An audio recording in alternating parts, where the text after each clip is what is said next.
Well, if you talk to the average teenager of today and you ask them what it is about pop culture that they like, and the first thing they'll say is the beat. Get yourself addicted.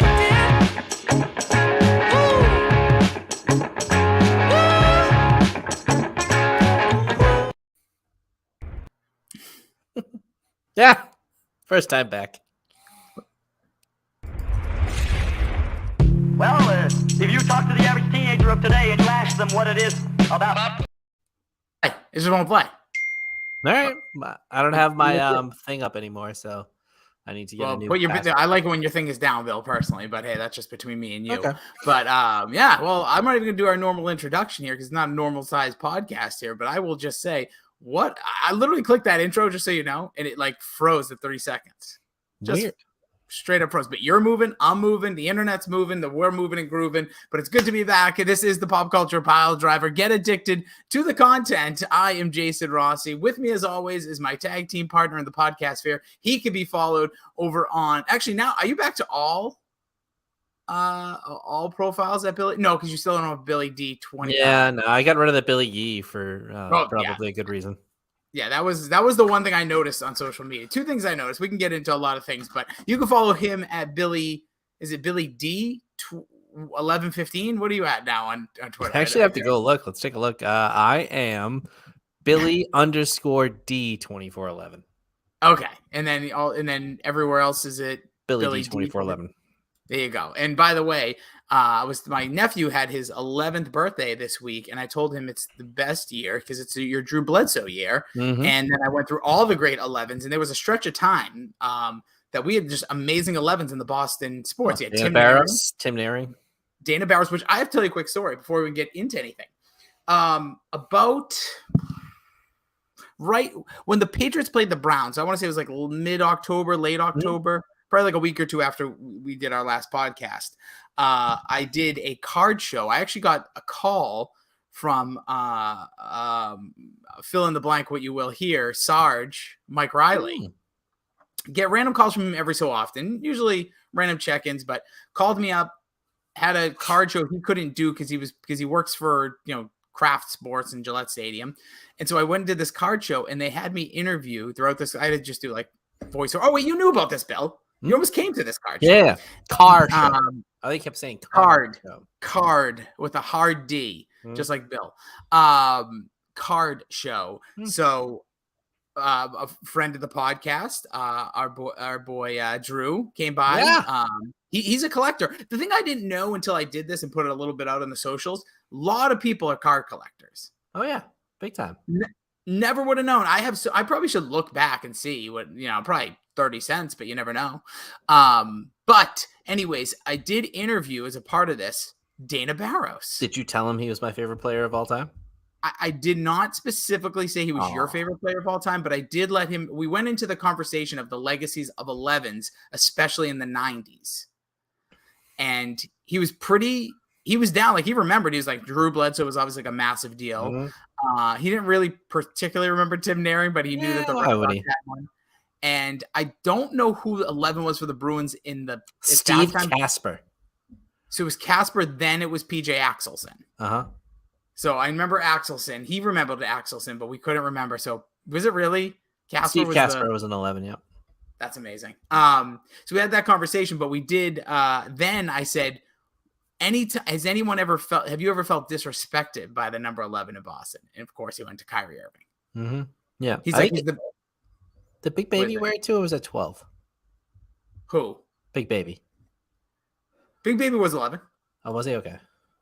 90% sure. No, I'm 100% sure. Yeah, he was. But he wasn't like I don't think he did the number dirty. He just wasn't. Hey, he got a ring. Yeah. But it was just interesting conversation. So when you came up with 11, obviously some of the numbers, those are the reasons. But next time I get to talk to Dana, you can go down to his basketball camp, Bill. You can just say, hey, you're my favorite player. Every once in a while, I'll throw him like a little comment, and he likes it and comments back. He's a great guy.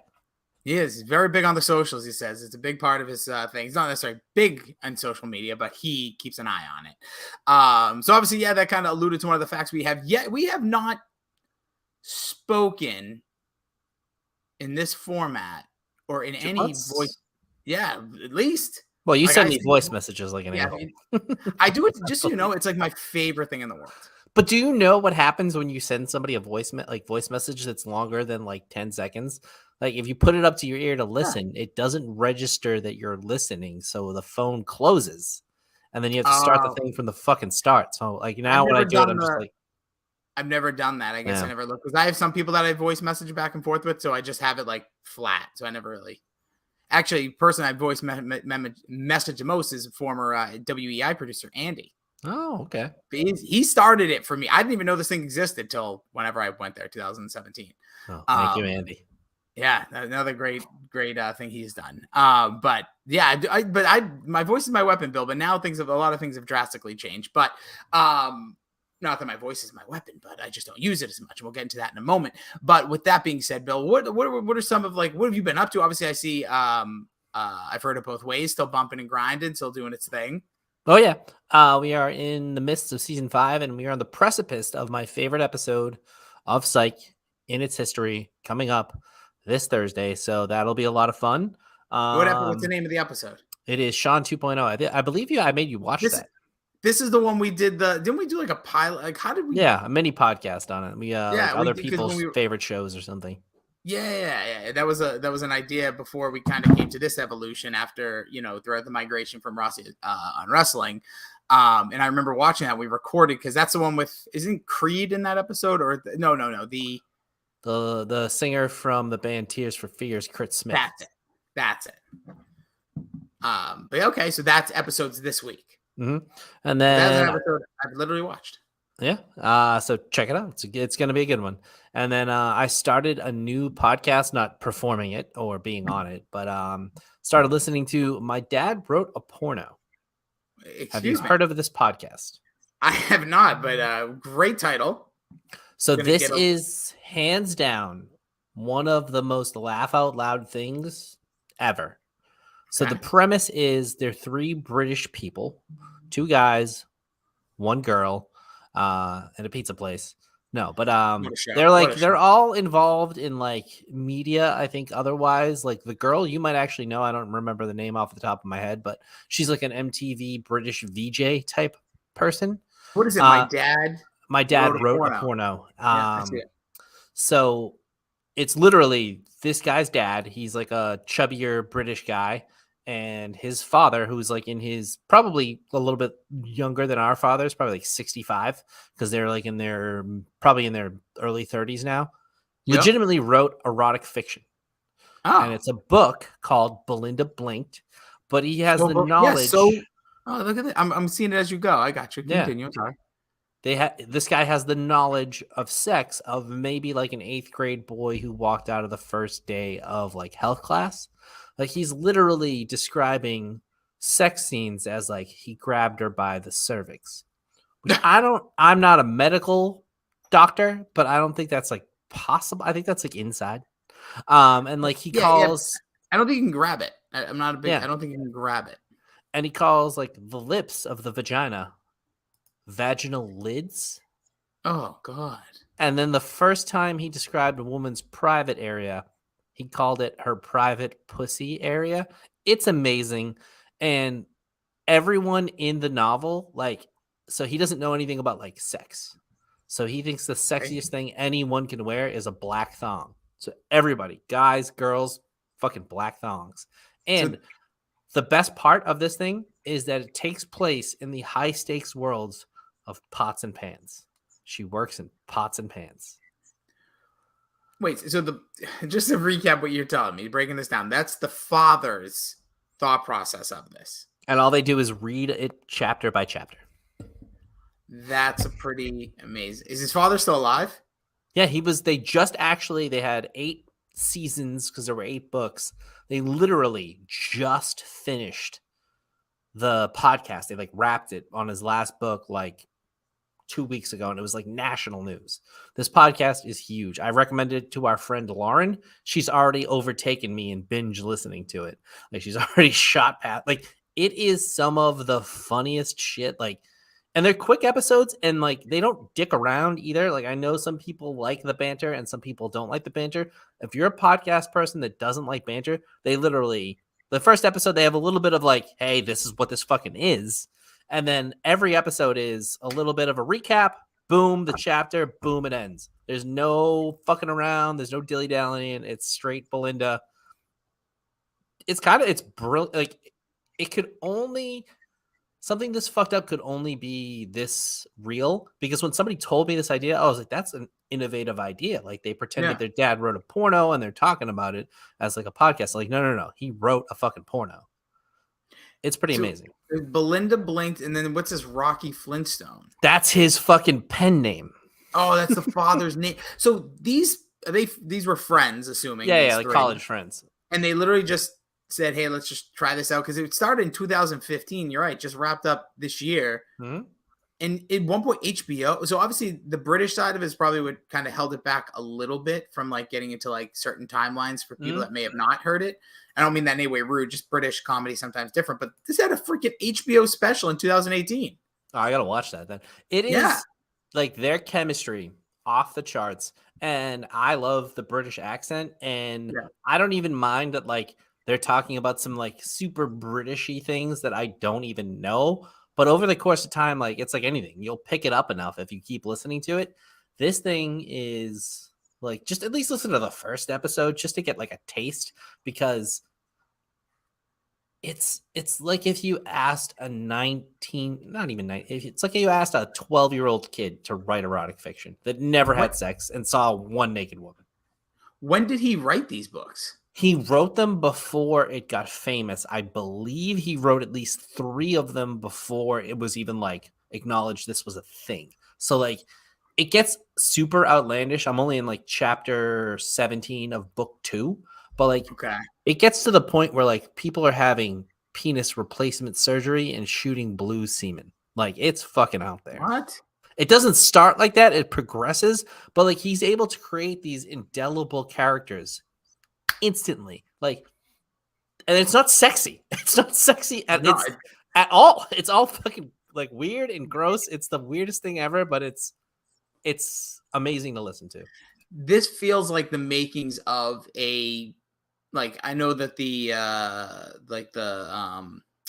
like what a scary movie. What would you call that type of movie? Why can't I think of like a spoof movie? Spoof movie. Like, I know that like that's kind of been like done like down the drain. I think it's over. But this feels like what like a 50 Shades of Grey spoof will become. Like, they're gonna make something out of this. So, and that's what his Rocky Flintstones inspiration was. It was 50 Shades of Grey, which he calls 50 Colors of Grey. And he never read the book. He never read 50 Shades of Grey, at least as I'm listening to the podcast in season 2. He just knew erotic fiction was popular. So he's like, I can do this. It is a blast. And my goal in life is, because I don't think anybody's done it. I've looked. My goal would be to film this first book as a movie. Well, you better hurry up, Bill, because I have a good feeling this is probably in motion. It probably is, but it's been around now for a while. And true, I haven't seen anything come of it. And like, I would cast real actors except for everybody but Belinda blinked, and I would cast a porn star for it. Well, some porn stars are good actresses. Oh yeah. Some of them could pull it off. Just so you know, you can also buy their merch right now. The My Dad Wrote a Porno T-shirt, black tee, Bill, $2.99 US dollars. I have the book, I think, downstairs on my doorstep waiting for me to open. I bought the hardcover book. They have a tour. They did a tour in 2020. I know. I'm pissed. How did they pull that off? When I can't see the dates on the back of this, but that must have been either right before COVID or... One of my terrible dates told me about this podcast, and I thank them for it. That's, you know what? See, every bad date, there's a silver lining, Bill. Every bad date. Not everyone. Every bad date has some form of silver lining. What you don't like. Sometimes it's good to get the no. It's true. Because, you know, the more you know. It's kind of like that old guy that became famous in our meantime. The more you fuck around, the more you find out. Oh, you find out? Yeah. By the way, that guy, like, that's an old video, I believe, too. That was another thing. Is it really? I believe, like, not old, but, like, not, I don't think he released it, like, this year. Doesn't look like it, at least. It looks like something from, like, 2015, 2016. But just great advice. It's perfect advice. Can't wait to give that speech to my child when he gets older. Speaking of that, so obviously, you know, been a while. I have not got into any new podcasts. No, I'm just, most of my wrestling podcasts, and then I'll occasionally, I'm a huge YouTuber, as I've said, so I watch a lot of just like life advice and crap on that. Nothing too big to speak on. And I've also, right now, I'm a big lo-fi fan. I think it's really called lo-fi. But when you listen, like background music, I love like when it was Halloween. Then I did like my winter mix now. I just like the way that like sounds in the background. But we were talking about my child this year. If you have a child, if you were listening to this, just sicknesses are just fudging around, Bill. My son had everything. So we, knock on wood, no COVID again. That was earlier this year, but we had RSV, which is like the big scary monster that's out there. Croup. The hell that fucking thing. Croup. Yeah. I don't know. Just, he was coughing. There was a lot of late nights at the Rossi household. I think there was one other thing that he had, but it's just dodging bullets over here at this point. I feel like at the Matrix, because he's in school. I feel like it's been a year from all of us now that are like, we're all like reacclimated to like the world, and kids that didn't have any immune system now are getting like tossed in. So there's a lot of that crap. And then on just some personal levels, my mom, who's always had some tough health issues, we had to like basically move her. And if anybody has ever had to do that, it's not simple. It's not easy. And the other thing is, like, I have a family. My 2 siblings have family. So, like, time and consideration just went all over the freaking place. So we had to, like, really work on that. Finally, on the 1st of this month, we kind of just had to tell the land. Here's another thing. Don't be a landlord. I know it sounds good, but then you could potentially fall into something like what happened to my family. We just kind of had to leave stuff. Like, sorry, bud. Deal with it. Happens, yeah. It does. Like, I almost went to call a friend of ours, our buddy Gillette, because I know he's gotten stuck with, when we lived together, he got stuck with like his dad, like in their house, somebody just like squatted. Now we weren't squatting, but we only could do so much. Habitat for Humanity got like as much stuff out of there, but it's like, it's kind of like the worst part about probably being a landlord. Like if the person isn't like tip top out, then you like, we left a lot of things. Sometimes you gotta. I told the guy though, I was straight up. I said, give me 15 more days and a junk guy. And he's like, nope. I said, okay. Then I blocked his number and he'll never hear from me again. No, I didn't do that. I should. He called me and I'm not answering that call. But other than that, then I also work-wise, professional-wise, like literally all of my time. So like there was literally like so little motivation to do this. And that could sound horrible, but I'd rather be honest about it. Well, that's nothing personal, but it's just like personal life this. And then I also was like, had opportunities at work. There was a pretty big job opportunity, which somehow your boy got. And so now a manager at work. As you can tell by my my little bit of cleave here, that's now in my black thong of a quarter zip. Which, by the way, the quarter zip thing, did you hear about all that? Like people don't know what a quarter zip is. It's like basically a long sleeved, like that thing. Yeah. That became like a huge thing that people didn't know what a quarter zip was. Well, how? Bill, I don't know. It was something on the internet one day. And I like when I got sucked into it, like there's a lot of times I just like shut off my Twitter over these last few months. I just like shut it off. But yeah, so like just like literally all of my time and consideration went to like personal crap and work. And now it's like, all right, let's do this. Let's figure this out. What is going to motivate us? What is going to bring out some good content? How do we push this thing to where I think we probably both potentially want where it to be? But I don't know. We'll figure that part out. That's the next evolution. But usually around this time, and I think the one thing we should probably agree on is this is the time we bring in our big, sweaty, Southern Florida man once a year. Emerson. Yeah. This is his season. I was thinking about this. I was thinking 2 things. We have a Billy B Day episode, which I'm already not looking forward to. And looking forward to your birthday, but God knows what you're going to have us do. Second, I'm just saying, who gives a crap? And then an Emerson podcast. And then I think we've literally, like, you came up with the greatest podcast idea that we just not executed. Because my biggest concern when I do these, and this is me, like, this is like therapy all of a sudden. My biggest concern with doing these is we never give ourselves enough time to make it great. And that's a me thing. That could be a Rossi thing. There's a lot of Rossi things. But we definitely need to do like whatever we want to call it, the console war, whatever. Because literally, I think it's the greatest idea you ever came up with that we've just literally just sat. So the email needs to go out, or a message on we have like the Twitch switch one where like everybody's on, or I don't know if Is Fryer and West in that? No, change my mind, but we can get it going. We could just make another chat. Who gives a damn? But I think that's the thing we try to do, whether it's the end of this year, maybe kick off next year. Yeah, absolutely. I think we need to do the Blink songs because I'm at least a huge Blink fan. I know you're not a small Blink fan, at least. No, I'm pretty big. I never like my history with Blink-182 was I could save it for that podcast, but yes, we'll do it. But I thought at one point they were my new Green Day, and then they became like a goofy band, but I really liked them. And then they became really serious, and then it got really weird. And now they're back as a full band. And by the way, the ticket prices for everything. I know people are freaking out about Blink. Have you been to like anything recently? So I went to that's another thing that I did. I went to go see How Did This Get Made live on like a solo vacation, and oh hell yeah, I travel a lot by myself for work, but I've never like gone on a trip just me. It was amazing. I recommend everybody do it if like you don't have a spouse or a girlfriend or whatever, or do it when you do have those things too. Yeah. I mean, it was great, but so I was able to get tickets, not last minute because I bought them before I even flew out, but like they were like $120 for like last row on the balcony in the Chicago theater, which is one of the most beautiful theaters I've ever been in. But floor seats for it were like $490 for a live podcast, which I thought was insane.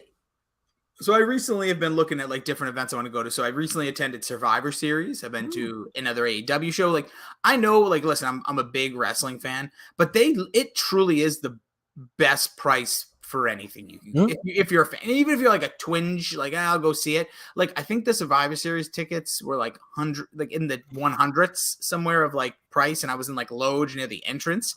And there was the first War Games, so there was some history to this. And then I was looking at Vance Joy. I'm a pretty big fan of. I was like, the new MGM place you've been to, you saw Bruno Mars.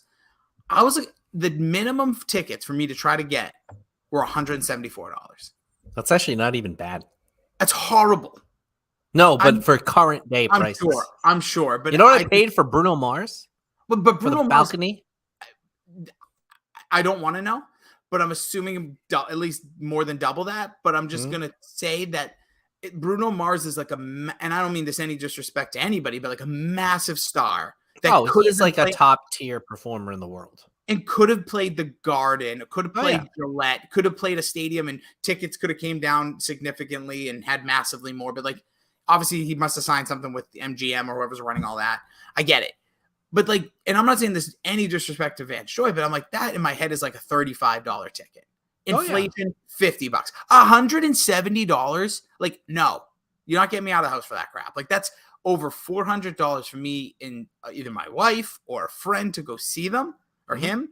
You insane? That's what it costs, man. It's insane to me. That literally like old man yelling at cloud status, let alone when I go to the grocery store. But I just thought that was like a complete joke. And then I was looking at, there was another show, but then this like Blink-182 thing happened. The Taylor Swift stuff has happened, and it's just crazy. Like I'm like, who the hell? How do people do this?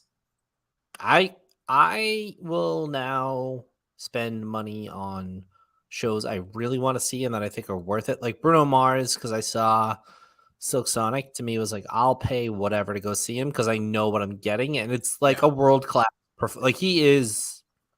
Right now, probably a top 5 performer in the fucking world. Like he is. Oh yeah, he's legit. But yeah, like if I were to go to see like a mid-level, even though My Chemical Romance tickets when I was looking was pretty crazy, and they didn't even sell out, and they were still charging like crazy prices. And the pre-sale for Blink-182 was like $490 to get in the door. Like the get in the door prices like need to be a little bit more realistic for today's world. I don't know who's fucking buying these things. Like that's the question. Where's this money coming from? Who are these maniacs?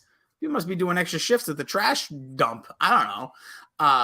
But that also, like, I was looking at there was another Celtics tickets too, which I get they're like a wagon, but all Boston teams are in a way, at least in the Garden.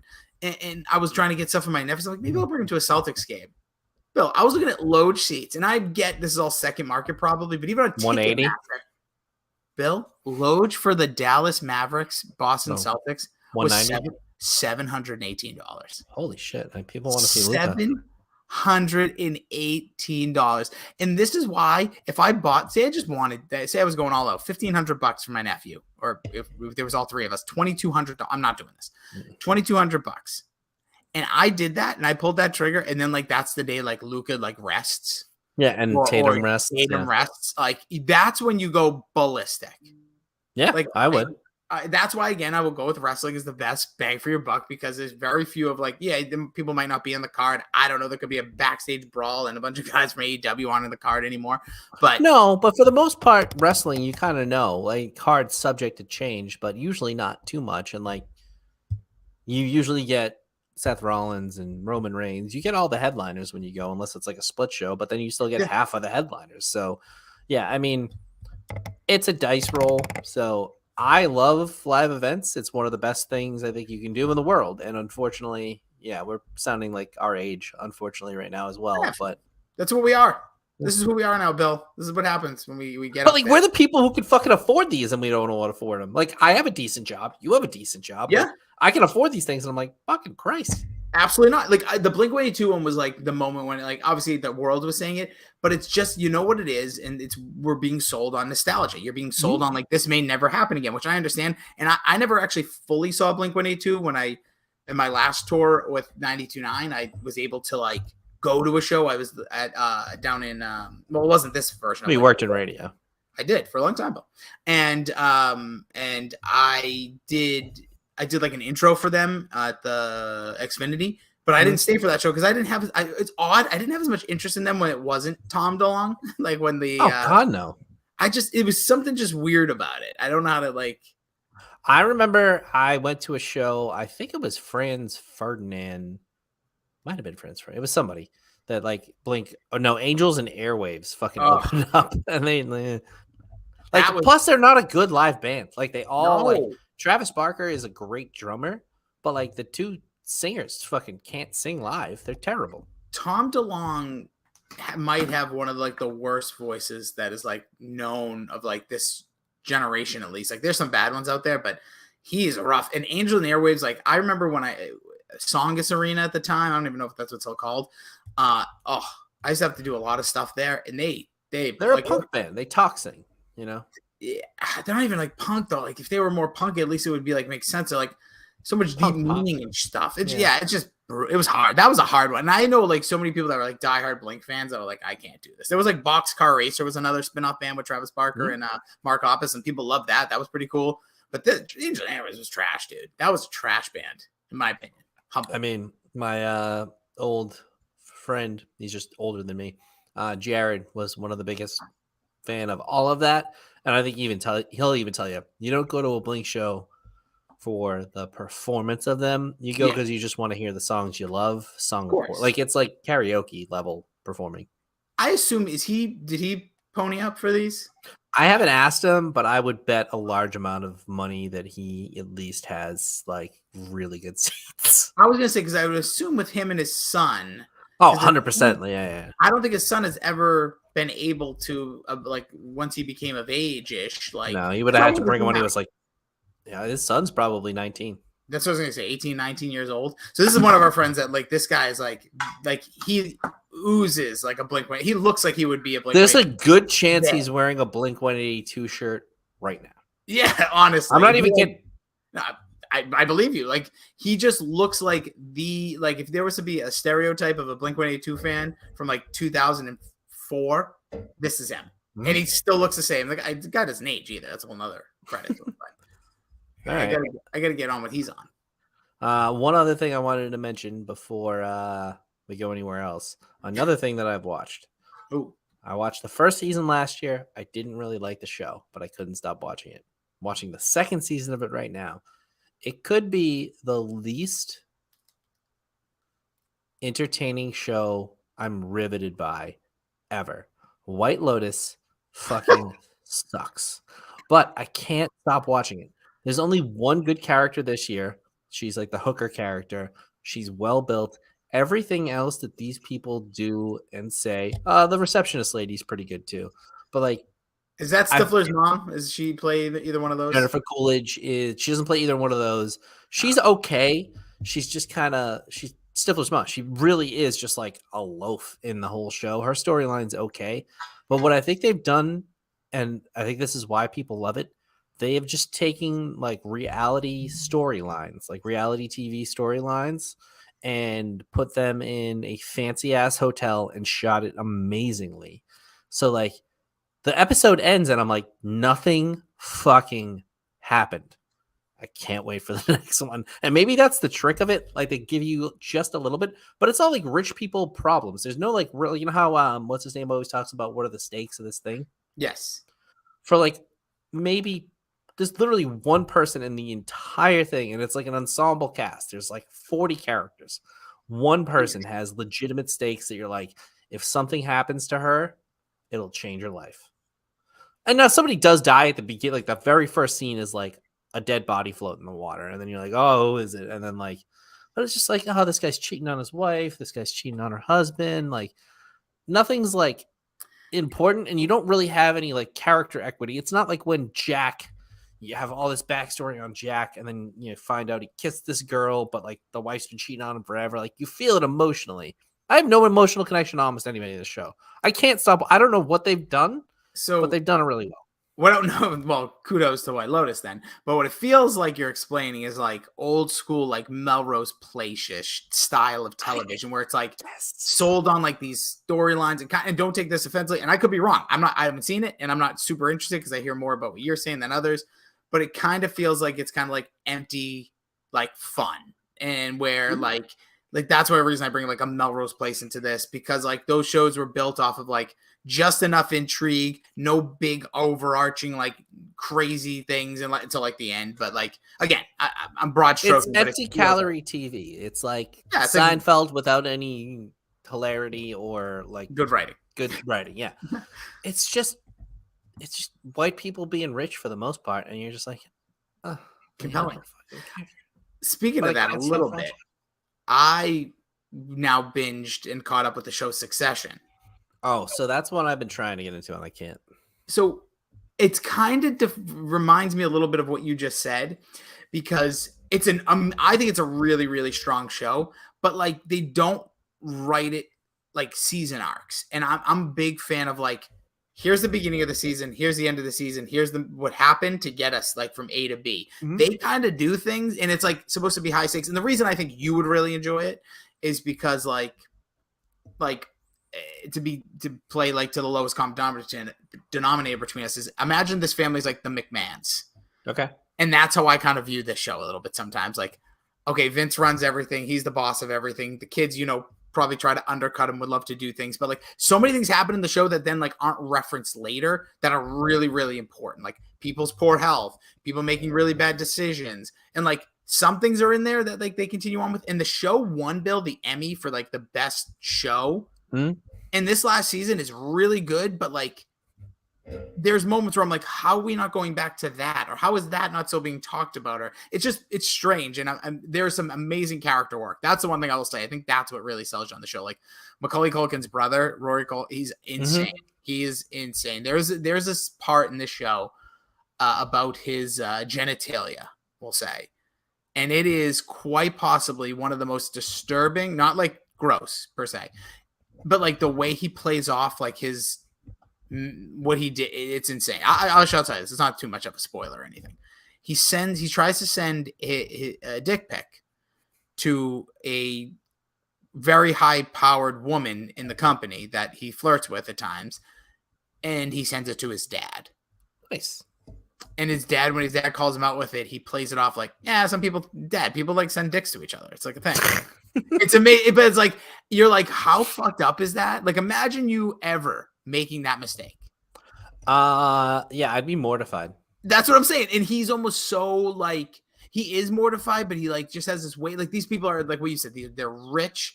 They have like, there's almost like no worries to them. Obviously things happen, but like when he was explaining, like, he's like, Dad, people send dicks to each other all the time. It's like, not a big deal. It's like, that's your father. Mm-hmm. And it's in the middle. By the way, this also takes place during a huge board meeting. So it's like, again, nice. Yeah, I think if you can stick it out, they're only like 9 to 10 episodes. The last season only has like 8, which is odd. So you're under 40 episodes, but I'm not gonna force anything. I wouldn't tell anybody like it's a must. Like you can't live your life. Like Breaking Bad to me is like you must watch it. Yeah. And I'm trying to think of those shows now because me and my wife were talking about this. Like, there's just so much goddamn content now that like I don't know what the most important shows are. I personally, like, this is just me because I'm a simp for these kind of shows, but like to me, Severance is one of the few shows that I think has like really done a good job of being like new, cutting edge, great, like, visuals, like unbelievable coloring, like great writing, but it also right now has to me a good like stranglehold, foothold, whatever you want to call it, on something that could be the next big thing, because you can see, just from the first season what this potentially could be. And even if it's only 3 seasons, if they do it well, it's already to me one of the deeper TV shows. And that's what I kind of like. I kind of like being along for the adventure and really digging in and seeing like, the Helena kind of stuff, like all the stuff that has to go on with the names and the history of the company, all that kind of stuff. But I guess there is something nice to White Lotus where I can kind of be on my phone. I can kind of like just mess around and look up and like, oh, there's titties. There's, just hot women flying. It's an enjoyable experience, I guess. Yeah. I've also watched none of that stuff, but I watched Wednesday. Is that good? I heard that's good. So here's why I love it. So, I'm a big Smallville fan. So the guys who made Smallville are like the directors of the show. I'm sorry, not the director. I think they're the writers. Or Tim Burton is the overall creator, hands-on with the show. And then it's Alfred Go and Miles Millar, something to that. But those are the guys who did Smallville. So I feel like I watched Smallville from the whole ride until the very end. I have a weird issue with like ending shows. But like I feel the sense of like the way that they like to like create scenes and like places and the way things are shot. Like it always reminds me of like the real world. Those guys like do a good job of making that sense. But I think the show is actually like for that style of show, it's worth watching. It's fun. Jenna Ortega is amazing. I think and she's still only 20 years old, which blows my mind. Really? Did you watch the show You? No. Oh yeah, the first season. Okay, so she's in the second season, and that was 20. She's 20, like now.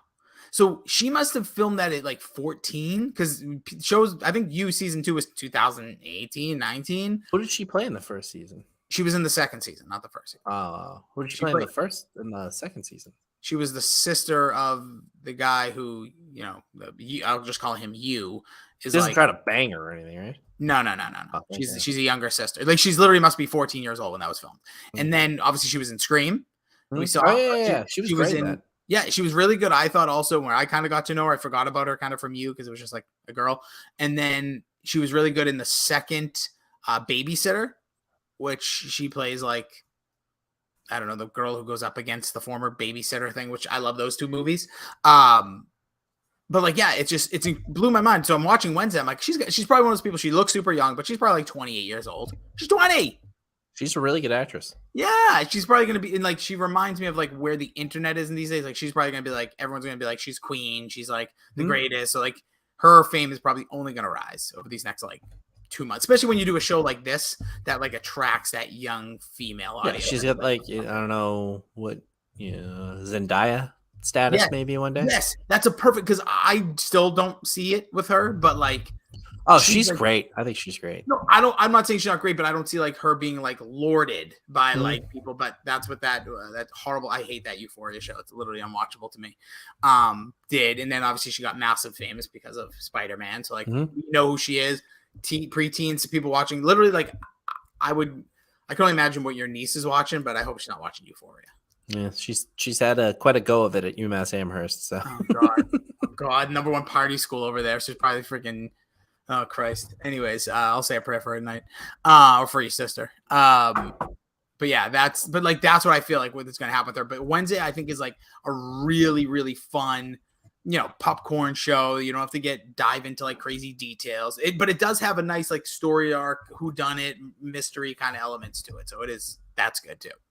Okay, yeah. I mean, that's something I'll dabble in, a little light fun, and I'll probably watch it right after this, the Guardians of the Galaxy Christmas special. We've been trying to watch it. It's just one. Oh, obviously today I've been trying to mooch you off your Disney, so I'll try to do that after. Literally, like somehow my TVs. That's why I was just wondering if it's like you change your password, or if it's like, hey, get the F out of this. The only time I change my password is when I get the text from you. Hey, what's your password? Yeah, honestly. But that was that's been on our docket too, because I think it's less than an hour. It's like 41 minutes. Yeah, I know. Dork, did they do their podcast on it? Dork and Mac and Goo, I think both generally reviewed it. I stopped Dork before the topic du jour this week, just so I didn't. Not that there's like a lot of spoilers for it. I heard it's pretty. I do it all the baseline. time though. Yeah. Even like I don't even know half the stuff they're talking about. I usually just listen to like the first, because I'm like, not that I don't think they'll make what they're talking about interesting, but like I didn't care. I haven't watched House of Dragons, right? Like that's just. I don't think I'm gonna watch it. Me either. So I'm on the same boat as you. Nope. I watched the first half hour and I'm like, you know what? I think I've had enough Game of Thrones for once. It's funny you say that. So when me and my wife, we went to Succession at that time, because everyone was telling us House of Dragons. But I'm like, I'm just not in the mood for like a fantasy show. I don't know how to explain that any more than just my palate was like, I don't know. I wanted like a drama, like a Sopranos-esque, which like that's what Succession's more like than. Yeah. Plus the best part of Game of Thrones was you were in all of the different like Westeros and all, like you were in a ton of different continents or worlds or whatever, where I don't like the least fun part would be old school Targaryen crap. Like, and I'm not giving the show a fair chance, but I doubt they have a Tywin Lannister type character. They're not going to have I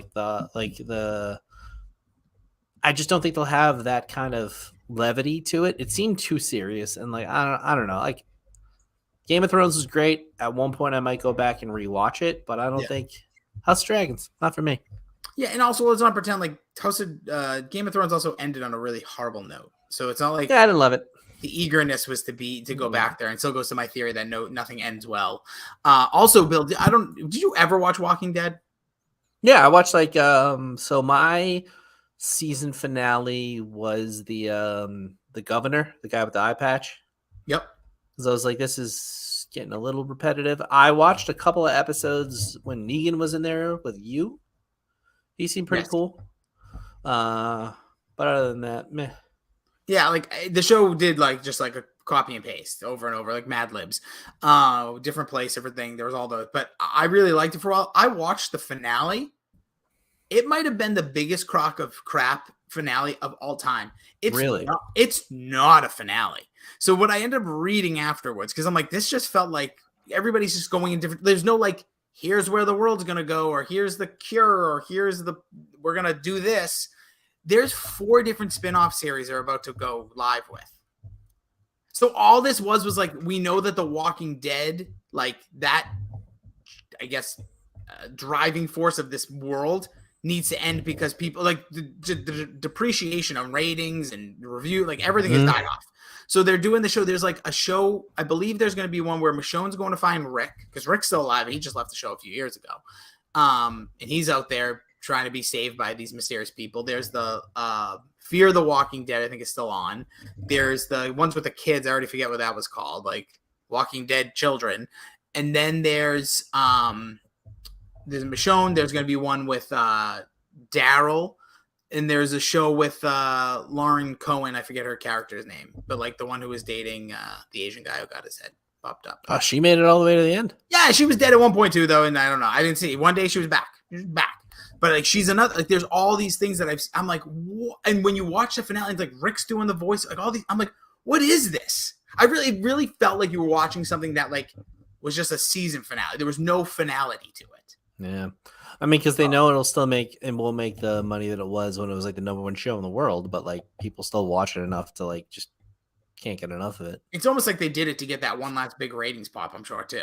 Mm-hmm. Like bringing back The Rock, like which just like get that big rating pop, even though the long term win. Because I thought about watching it and I was like, no, no, it wasn't good. I'll be honest, and it did not give you the nostalgia. Like I thought they were going to do a lot more referencing to the past and stuff. Nah, it's just like there's the story. Or what I really thought was going to happen, they were going to flash forward like 40 years or something like that. But I guess not. And then the one other thing that I was pondering about this, Bill. Now you've probably seen more, and I saw in the chat of our DSD chat, there's a lot of people talking about it. but I think I don't want to say the word out because that's so wrong, because I don't think I'll ever really be out of something. But I'm definitely lost almost all my luster for the MCU. Huh. So what was the last thing I watched in the MCU? What was the most recent thing? The last show that they had, you were Yeah. asking? I believe the last show would have been, was it not Miss Marvel, the last show, technically? Might have been. And then I the don't know. last movie was Thor. I saw Thor. I liked Thor. It wasn't as good as any of the Phase 3 big ones. But it was competently made. I still haven't seen Black Panther. I'm not really motivated That's to. what I'm saying. I haven't seen any of them. The last thing I saw was Doctor Strange madness there, Multiverse of Madness. That was fine. It was fine. And I loved Hawkeye because I think that was around this time last year. That was amazing. That was great. That was a good show. And I've never really, so I never finished Loki, but I know everything that happened because I've watched so many YouTube videos, because people basically say, like, go back to Loki if you're feeling depressed about the MCU because there's so much to come. Loki was great. WandaVision to me was amazing. Yes, the best one. Yeah, I mean, I liked the MCU big time for like a good window of it, and it's given me some of the best, there's the Christmas special we're gonna go both watch after this. No, so absolutely, I'm not out. Like, that's what I'm trying to say, but I feel like I don't need to see everything anymore. Yeah, and I feel like watching, and I think there was an article, I don't know if one like Goo or somebody shared it, but like they talked about, or it might have been Joe, but like there's like they're gonna focus more on quality over quantity. Hopefully. But it's like I just think in my head of like Moon Knight. No interest, no idea who that is. It's okay. Don't know what is there like, but my question is stuff like I never saw Shang-Chi, I never saw the Eternals, I still haven't seen Thor, I have no interest in these movies yet either. Like, I feel like I should want to see Thor more, but I don't. Like, it's just weird. I feel like this, and I'm like your fan that like you acquired, right? Like, I'm not like a diehard comics guy. When I was a kid, like I read them, but I didn't really, like I read them, like I looked at the images. But they're exactly what they want. Yes, but now I feel like they've lost. Like, I think of like how wrestling fans are. Like, I'm like the not Labs fan, but like I was never super interested when it was at its peak. I was all in. Like, I was going to the movies, first telling my wife we have to like leave work, all that stuff. Now I'm at the point where I'm like, it just doesn't fit, man. Like, it's just kind of there. It's like there's too much. It's like when Raw went to 3 hours, or when SmackDown came out in the 90s. It's just too much going on. Oversaturation of the market. And that's what I feel like. And I feel like what's important. That's the other thing. Like, what's the direction? What's important? I know basically what I've been told is go back to watch Loki, and then Ant-Man's going to reset the whole thing. That's what I've been heard. That's what I've been told. But like, not from like people, but like from like inside. Like, I don't know. Like, I don't know if it's Kevin Feige or something. Like, that's kind of their theory. So I'm not even pumped really for Guardians 3. Maybe I will be by the time it floats around, because literally Guardians 1 is one of my favorite movies, period, hands down. Yes. I am very pumped for Into the Spider-Verse 2. But that's not in MCU. It's not technically in the MCU, but it's still like a Marvel property that could like loosely translate one day, maybe. Isn't that a Sony property? I don't even, maybe. I think it is, but because that's that whole battle with Spider. But either way, no, I'm pumped. That first movie was so good. That's like the best adult animated movie I think I can like. Maybe that's what we do for my birthday. What, we'll go to the movies together? No, we watch Into the Spider-Verse. Yeah, we'll do whatever you want, Bill. It's your birthday. Yeah, that's cool. That and but yeah, that's gonna be good. And I feel like stuff like that is fun.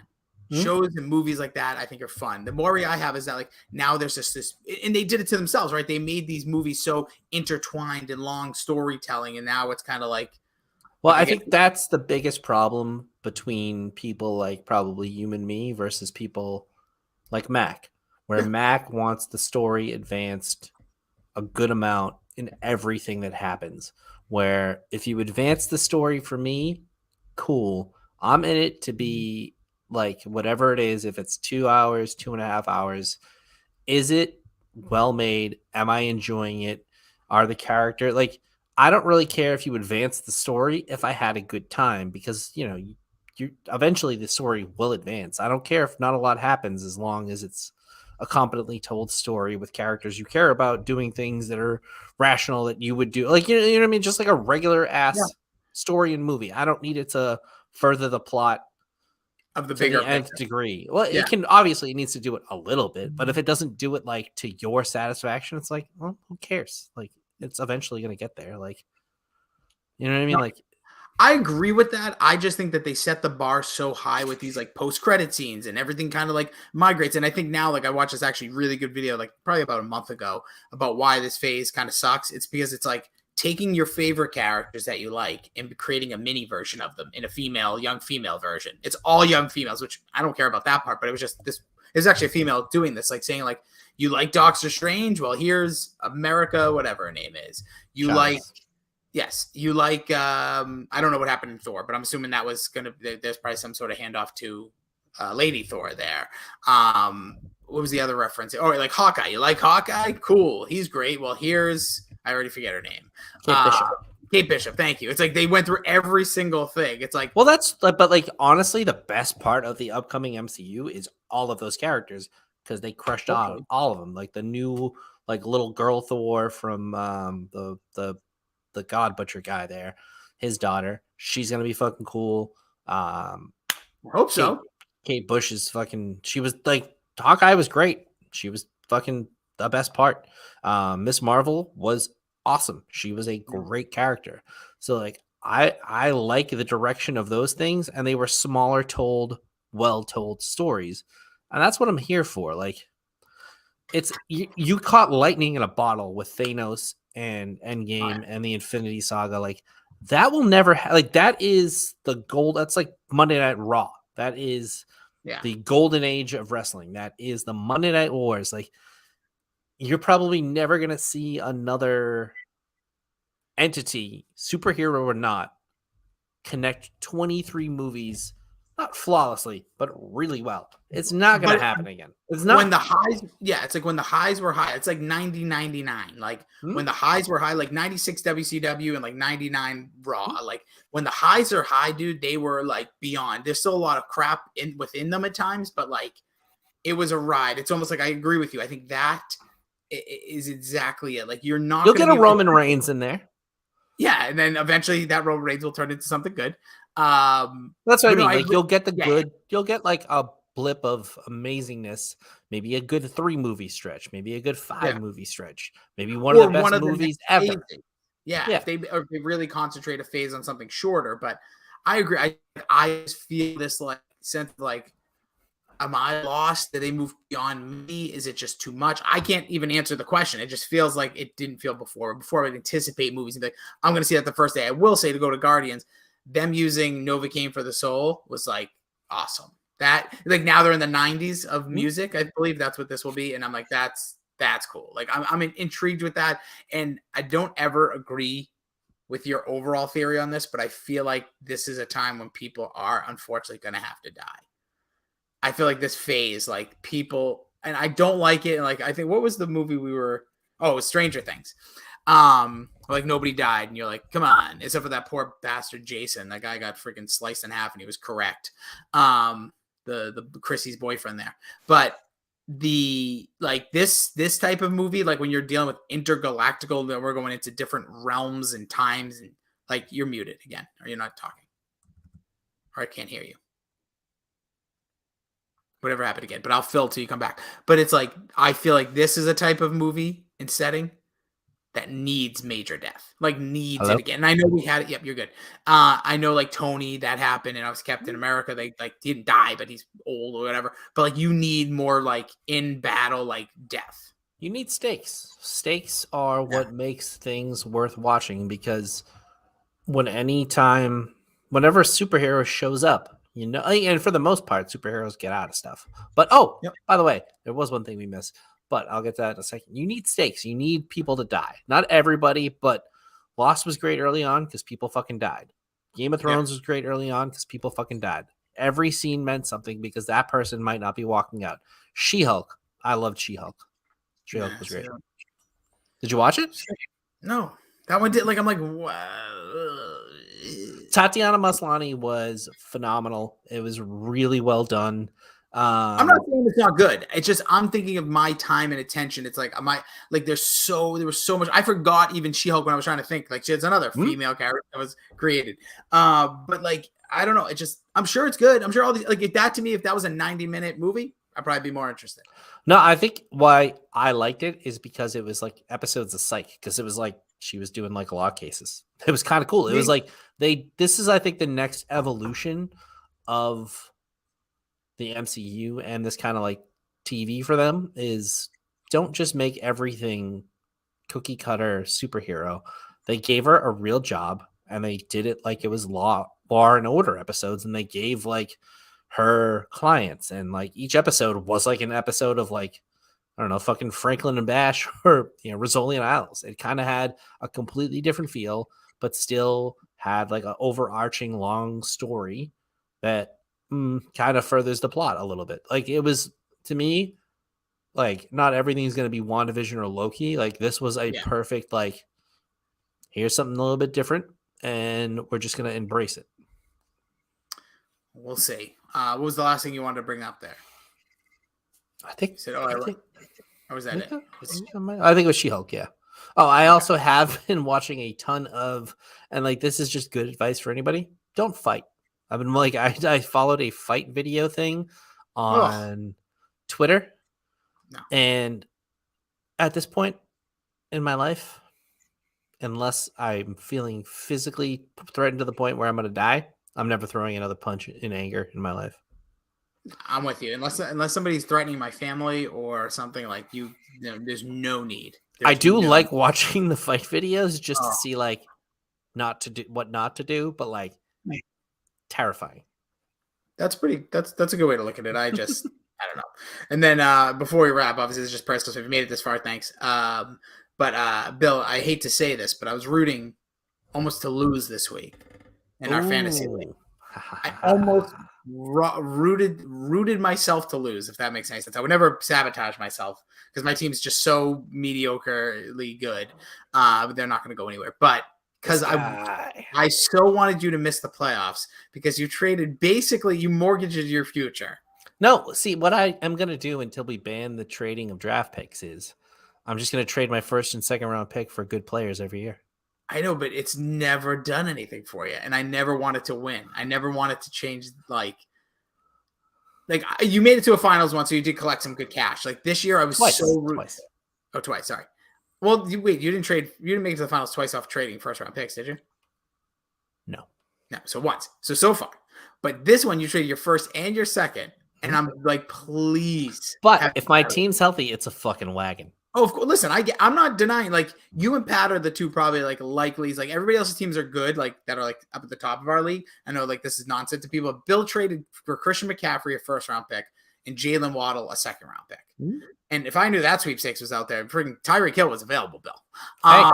But I just did it to feel things. Hey, listen, I get it. And is Pat, friend of the podcast and member who made a bunch of trades and much better off his team, said it is official. Next year, like that Saturday, we are like getting the upstairs at the Kowloon for that night because, or somewhere. I don't care if we go down to our buddy Blake's in Foxborough, we go to friggin' McMorgan's.